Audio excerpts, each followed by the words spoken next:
First, does neurodiversity fall under the DEI umbrella?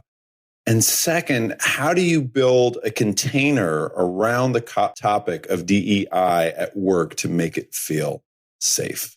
Yes, great questions. I think, yes, neurodiversity falls within the container because neurodiversity in and of itself, we're talking about something of the cognition, and in and of that self, people think differently. There's a diversity to that. Disability is diversity.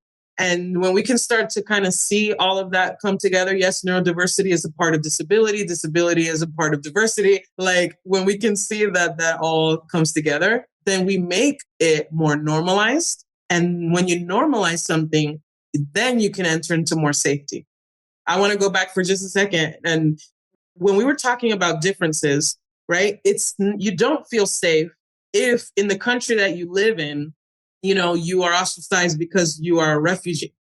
And so you are seen as the outsider. And so you don't feel safe unless people open their doors to you, help you get opportunities, all of that. You don't feel safe if you're in a culture that, upholds a certain gender over another and doesn't give them certain rights. And same thing with a skin tone of somebody, right? So safety comes from normalizing and accepting what makes people different. And so until we get to that point, I don't know that it's going to be absolutely safe.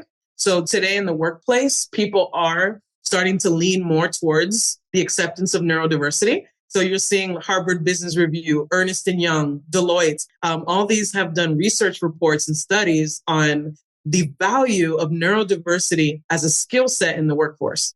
And I will say a caveat, we have to be very careful to not fetishize.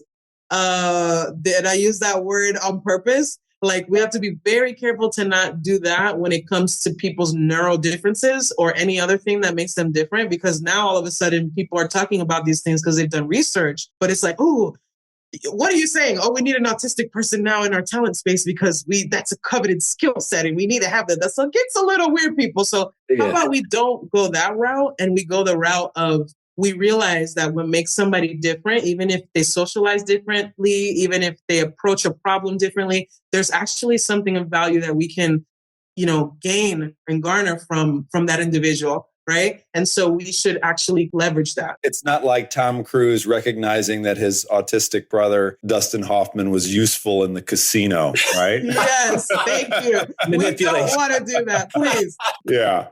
A fine line. It's a fine line. Yeah. Yes.